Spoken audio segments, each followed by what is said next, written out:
Hello ladies and gentleman, इस video में हम करंट अफेयर्स कवर करेंगे। नाउ सबसे पहले कल की वीडियो में एक करेक्शन है।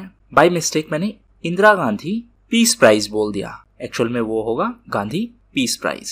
सो 2019 के लिए ये दिया गया था ओमान के सुल्तान को और 2020 के लिए दिया गया था ये शेख मुजीबुर रहमान को। सो प्लीज इसको करेक्ट करिए। सेकंड इंपॉर्टेंट पॉइंट ये था कि आप में से किसी ने पूछा था कि नेशनल सिक्योरिटी डॉक्ट्रिन क्या है और क्या इंडिया ने ऐसी कोई डॉक्ट्रिन बनाई है। सी, नेशनल सिक्योरिटी डॉक्ट्रिन का मतलब है कि ये एक गाइडलाइंस है या एसओपी है, यानी स्टैंडर्ड ऑपरेटिंग प्रोसीजर है कि अगर ऐसा होता है तो हम उसको ऐसे रिस्पॉन्ड करेंगे। फॉर एग्जाम्पल, जैसे नॉर्मली हमारे घर में, हम सबके घर में एक एसओपी होता है कि जब भी गेस्ट आएगा तो आप उनको पहले पानी सर्व करेंगे, फिर उसके बाद टी, कॉफी या कोल्ड ड्रिंक जो भी आपको सर्व करना होगा। सो ये एक एसओपी है, यानी कि ये आपने एक प्रोसीजर बनाया हुआ है। सो इसी तरीके से अगर नेशनल सिक्योरिटी से रिलेटेड मैटर्स हों तो उनके केस में हम कैसे रिस्पॉन्ड करेंगे। अगर ये गाइडलाइंस बनाई हुई है तो इसको नेशनल सिक्योरिटी डॉक्ट्रिन बोलते हैं। एक्सप्लिसिटली इंडिया ने ऐसी कोई डॉक्ट्रिन नहीं बनाई है। इसका मतलब है कि हमारा जो रिस्पॉन्स होता है वो सिचुएशन के बेस पर है। जैसे न्यूक्लियर फील्ड में हमारी एक डॉक्ट्रिन है, न्यूक्लियर डॉक्ट्रिन, जिसमें हम बोलते हैं नो फर्स्ट यूज, यानी कि हम पहले न्यूक्लियर वेपन्स यूज नहीं करेंगे। हाँ, अगर किसी देश ने हमारे ऊपर न्यूक्लियर वेपन्स यूज किए तो रिटेलिएशन में हम यूज कर सकते हैं, बट पहले हम यूज नहीं करेंगे। सो ये दो इंपॉर्टेंट पॉइंट थे। अब करंट अफेयर शुरू करते हैं। सो सबसे पहले है नेशनल स्पोर्ट्स अवार्ड से related. So recently sports ministry ने स्पोर्ट्स अवार्ड्स के लिए एप्लीकेशंस इनवाइट की हैं। सो स्पोर्ट्स अवार्ड्स हैं वो 6 कैटेगरीज में दिया जाता है। ये कैटेगरी कौन कौन सी हैं? MAKA, Arjuna award, Dronacharya, then Dhyan Chand award और प्रोत्साहन पुरस्कार, और लास्ट है राजीव गांधी खेल रत्न। सो ये 6 कैटेगरीज में दिया जाता है। स्पोर्ट्स अफेयर्स के लिए हमारे पास एक ministry of sports and youth affairs है। इसके मिनिस्टर हैं किरण रिजिजू। अब ये जो स्पोर्ट्स मिनिस्ट्री है ये रिसेंटली इसलिए भी न्यूज में थी क्योंकि इन्होंने खेलो इंडिया प्रोग्राम है उसको 2026 तक एक्सटेंड कर दिया है, यानी 2025-26 तक एक्सटेंड कर दिया है। पहले खेलो इंडिया गेम्स है वो दिल्ली में हुए थे और 4th एडिशन जो है खेलो इंडिया गेम्स का वो हरियाणा में होना है। ये हरियाणा के पंचकुला में होना है। ये टोक्यो ओलंपिक गेम्स के बाद होगा। टोक्यो की बात करें तो टोक्यो जापान में है और ये समर ओलंपिक गेम्स का होस्ट है। एक्चुअली ये 2020 में होने थे, बट कोरोना वायरस की वजह से ये डिले कर दिए गए और ये इस साल होने का प्लान है। जापान की बात करें तो रिसेंटली जापान और आइसलैंड ने ASM 3 आयोजित करवाई थी। ASM क्या है? Arctic science ministerial. सो ये 3rd मीटिंग थी, इसलिए इसको ASM 3rd बोला गया है। पहली ASM USA में हुई थी, यानी ASM 1 USA में हुई थी और ASM 2 जर्मनी में हुई। ये ASM 3 थी। ये आर्कटिक साइंस मिनिस्ट्रियल है और इसमें मिनिस्ट्री ऑफ अर्थ साइंस के मिनिस्टर डॉक्टर हर्षवर्धन ने इंडिया को रिप्रेजेंट किया था। अब डॉक्टर हर्षवर्धन रिसेंटली एक और पॉइंट के कारण न्यूज में थे। रिसेंटली उन्होंने WHO के एग्जीक्यूटिव बोर्ड की जो मीटिंग थी उसको चेयर किया था और ये था WHO का 74th सेशन। नेक्स्ट न्यूज है जुपिटर से रिलेटेड। सो जुपिटर एक प्लेनेट है और यहाँ पर एक स्पोर्ट है क्लाइड स्पोर्ट। इस स्पोर्ट को 2020 में क्लाइड फोस्टर ने अपने 14 इंच टेलीस्कोप से डिस्कवर किया था। अब नासा का एक स्पेसक्राफ्ट है जूनो। नासा जो कि USA की स्पेस एजेंसी है उसका एक स्पेसक्राफ्ट है जूनो और जूनो की फोटो के हिसाब से ये जो क्लाइड स्पोर्ट है ये एक्सटेंड हो रहा है, यानी इसका साइज है जो प्लेनेट जुपिटर पर इसका साइज एक्सटेंड हो रहा है, यानी ये बड़ा हो रहा है। सो आपसे एग्जामिनर पूछ सकता है कि जूनो किस स्पेस एजेंसी से रिलेटेड है। सो ये नासा का स्पेसक्राफ्ट है और क्लाइड स्पोर्ट जुपिटर से संबंधित है। इसके अलावा रिसेंटली स्पेस की फील्ड में एक रोवर भी न्यूज में था और ये रोवर है रोसलिंड फ्रैंकलिन। सो इस रोवर को तैयार किया है ESA ने। ESA क्या है? European space agency. और ये जो रोवर है ये मार्स मिशन के लिए तैयार किया गया है, यानी मार्स पर रिसर्च के लिए तैयार किया गया है। ESA क्या है? European space agency. रोवर का नाम क्या है? रोसलिंड फ्रैंकलिन। और ये मार्स पर एक्सप्लोरेशन के लिए तैयार किया गया है। ये 2023 में लॉन्च किया जाना है। पहले ये 2020 में लॉन्च होना था, बट कोविड पैंडेमिक की वजह से डिले हो गया। इसके अलावा मार्स के लिए 2 और रोवर न्यूज में थे, एक परसिवरेंस, एक झुरोंग। इसके साथ साथ एक और रोवर न्यूज में था, रशीद।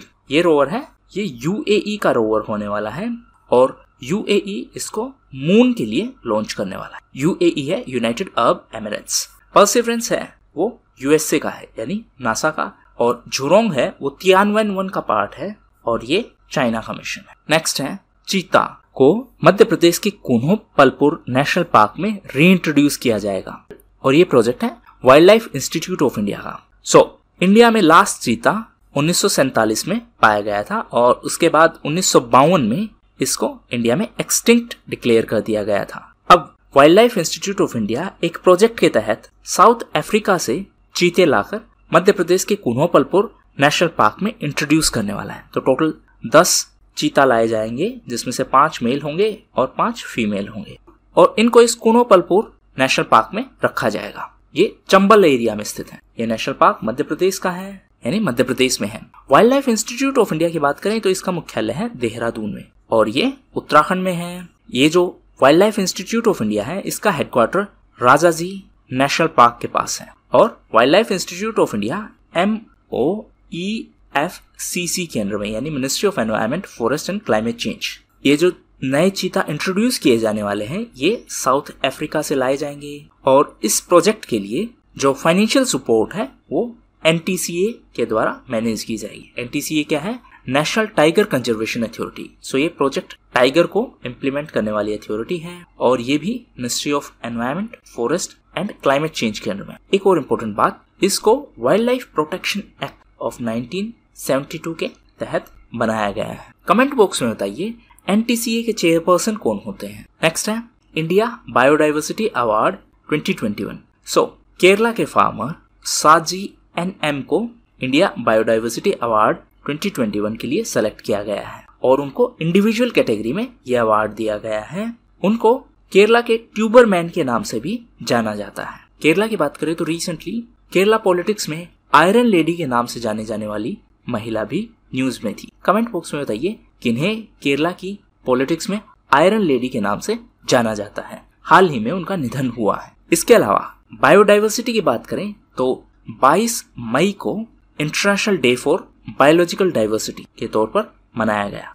एक्चुअली बायोलॉजिकल डाइवर्सिटी के प्रोटेक्शन के लिए एक कन्वेंशन भी है, CBD यानी कन्वेंशन ऑन बायोलॉजिकल डाइवर्सिटी, और इस कन्वेंशन के फॉलो अप में ही इंडिया में बायोलॉजिकल डाइवर्सिटी एक्ट बनाया गया था 2002 में। अच्छा, एक और इम्पोर्टेंट पॉइंट ये है कि इंडिविजुअल कैटेगरी में अवार्ड दिया गया है मिस्टर शाजी NM को और BMC की कैटेगरी में यानी बायोडाइवर्सिटी मैनेजमेंट कमेटी की कैटेगरी में ये अवार्ड दिया गया है शेरगांव को। ये अरुणाचल प्रदेश में है यानी Shergaon biodiversity management committee of Arunachal Pradesh को best biodiversity management committee award से सम्मानित किया गया है। सो आपको 2 कैटेगरी में याद रखना है, एक इंडिविजुअल कैटेगरी में और दूसरा BMC कैटेगरी में यानी बायोडाइवर्सिटी मैनेजमेंट कमेटी की कैटेगरी में। नेक्स्ट है युआन लोंगपिंग का हाल ही में निधन हुआ है। उनको फादर ऑफ हाइब्रिड राइस के नाम से भी जाना जाता है। वो चाइना से थे और वो रिसेंटली इसलिए न्यूज में थे क्योंकि उनका निधन हुआ है। हाई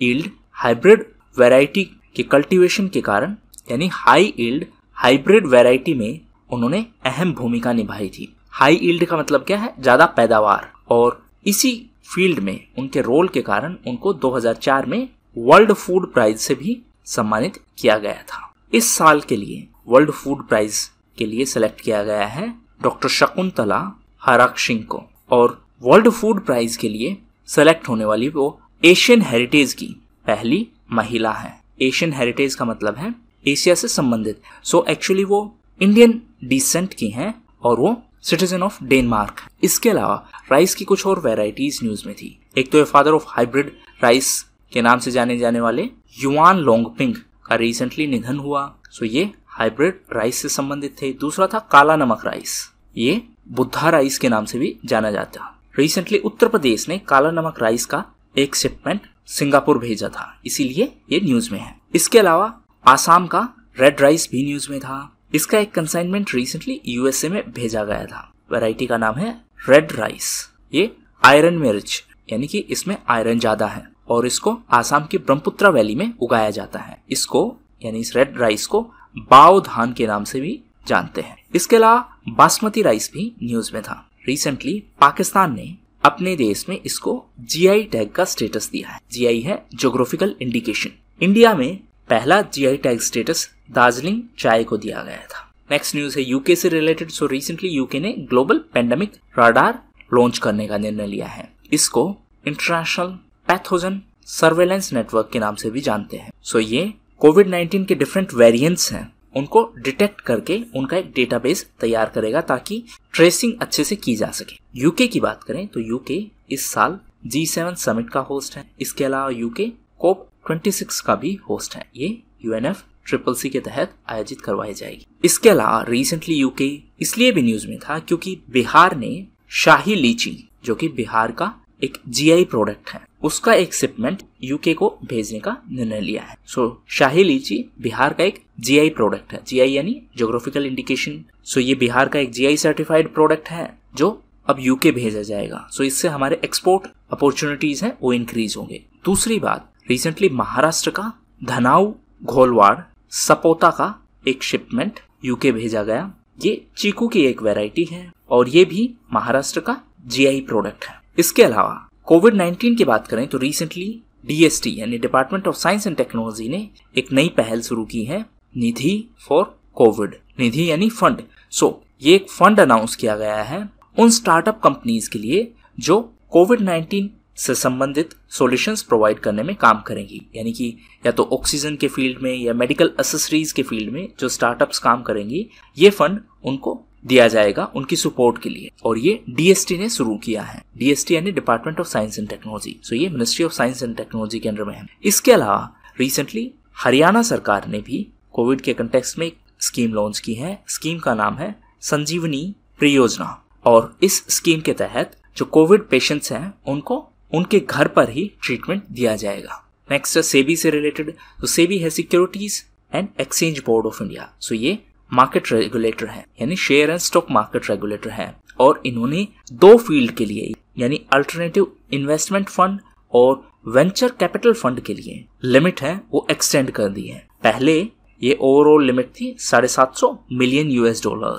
अब इसको इंक्रीज करके $1500 मिलियन कर दिया गया है। सेबी की बात करें तो ये है securities and exchange board of India. ये एक स्टैट्यूटरी बॉडी है यानी इसको पार्लियामेंट के एक लॉ के तहत बनाया गया है और ये लॉ पास किया गया था सेबी एक्ट 1992।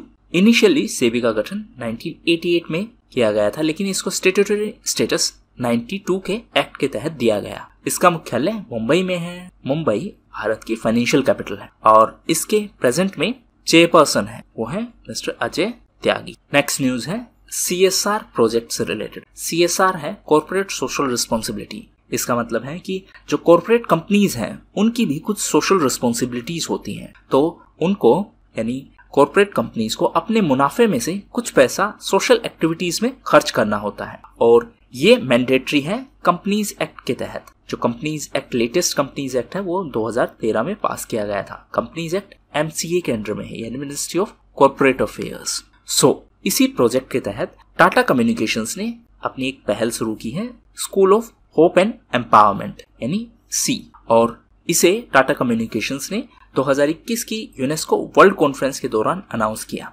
और इस प्रोजेक्ट के तहत उन्होंने यानी टाटा कम्युनिकेशंस ने द बेटर इंडिया नाम के प्लेटफॉर्म के साथ कोलैबोरेशन किया है और अब वो महिलाओं को सपोर्ट देंगे और उनको एजुकेट करेंगे ताकि वो बेहतर एंटरप्रेन्योर्स बन सके। सो ये टाटा कंपनी का एक प्रोजेक्ट है। MCA यानी मिनिस्ट्री ऑफ कॉर्पोरेट अफेयर्स की बात करें तो रिसेंटली MCA पोर्टल है वो भी न्यूज में था क्योंकि सरकार ने MCA 3.0 लॉन्च किया है। सो ये कॉर्पोरेट अफेयर्स मिनिस्ट्री का एक पोर्टल है जिसमें कंपनीज और उनसे रिलेटेड जानकारी इजीली अवेलेबल होती है। तो आपसे पूछा जा सकता है कि MCA 3.0 रिसेंटली न्यूज में था, ये किस फील्ड से संबंधित है, किस मिनिस्ट्री से संबंधित है? सो ये कंपनीज से रिलेटेड है और ये मिनिस्ट्री ऑफ कॉर्पोरेट अफेयर्स से संबंधित है। अच्छा, एक और इम्पोर्टेंट बात, जो CSR एक्टिविटीज अलाउड होती हैं वो इस कंपनीज एक्ट के किस शेड्यूल में मेंशन्ड है? कमेंट बॉक्स में बताइए। नेक्स्ट है कोंगो का माउंट नीरागोंगो। सो रिसेंटली ये इसलिए न्यूज में था क्योंकि यहाँ पर वोल्केनिक इरप्शन हुआ है यानी ज्वालामुखी फटने के कारण ये न्यूज में था। सो ये कोंगो में है। कोंगो एक अफ्रीकी देश है। इसकी ज्योग्राफिकल लोकेशन की बात करें तो ये है माउंट नीरागोंगो और ये पहले ऐसा दिखता था और अभी ज्वालामुखी फटने के कारण ये ऐसा है। सो इसके कारण काफी नुकसान हुआ है। ये है कोंगो यानी DRC, democratic Republic of Congo. ये अफ्रीकन कॉन्टिनेंट है, ये अटलांटिक ओशियन है, ये इंडियन ओशियन है। यहाँ पर एक कंट्री है, कमेंट बॉक्स में बताइए उस कंट्री का नाम क्या है। और इस वोल्केनिक इरप्शन के कारण रिसेंटली कोंगो के गोमा डिस्ट्रिक्ट में काफी नुकसान हुआ है। सो गोमा कोंगो से रिलेटेड है। इसके अलावा अटलांटिक ओशन की बात करें तो रिसेंटली पहला यानी इस सीजन का पहला अटलांटिक स्टॉर्म भी न्यूज में था और इसको नाम दिया गया है एना। इसके अलावा ये 2 कंट्रीज भी न्यूज में थी, इथियोपिया और एरिट्रिया। एक्चुअली इथियोपिया के नॉर्दर्न साइड में एक रीजन है, टिग्रे रीजन, और इस रीजन के कारण दोनों देशों में काफी तनाव है, यानी इथियोपिया और एरिट्रिया में काफी तनाव है और इसी के चलते यहाँ पर कंटिन्यूअसली फाइट चल रही है। अभी यूएसए ने इन दोनों देशों के ऑफिशियल्स पर वीजा रेस्ट्रिक्शन लगा दी है जो इस वॉर में यानी इस फाइट में इन्वॉल्व है। सो टिग्रे रीजन है वो इथियोपिया के नॉर्दर्न साइड में है। ये थी मोस्ट इंपोर्टेंट न्यूज। अब डिस्कस करते हैं कुछ important news events. So first book है इंडिया एंड एशियन जियोपॉलिटिक्स। इसके ऑथर हैं मिस्टर शिवशंकर मेनन। वो भारत के पूर्व NSA रहे हैं। NSA यानी नेशनल सिक्योरिटी एडवाइजर। इंडिया के फर्स्ट NSA थे मिस्टर ब्रजेश मिश्रा। इंडिया के प्रेजेंट NSA हैं मिस्टर अजीत डोभाल। नेक्स्ट है नेहरू, तिब्बत एंड चाइना। सो इस बुक के ऑथर हैं अवतार सिंह। इसके अलावा एक ऑटोबायोग्राफी भी न्यूज में थी, इसका नाम है सच कहूं तो। कमेंट बॉक्स में बताइए ये किसकी ऑटोबायोग्राफी है। नेक्स्ट है वर्ल्ड थायराइड डे। सो ये 25 मई को था। इसके अलावा 25 मई को international day of missing children के तौर पर भी मनाया गया। इसके साथ साथ 23 मई को टर्टल डे के तौर पर मनाया गया और 22 मई को international day for biological diversity के तौर पर मनाया गया। और लास्ट न्यूज है वत्सल्य योजना। सो ये उत्तराखंड सरकार की एक पहल है जिसके तहत जो बच्चे कोविड-19 के कारण अपने पेरेंट्स को खो चुके हैं और ऑर्फन हो चुके हैं उनको राज्य सरकार सहायता देगी। सो ये थी most important news events. Now get ready for the test. Thank you and that's all for the day.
Thank you and that's all for the day.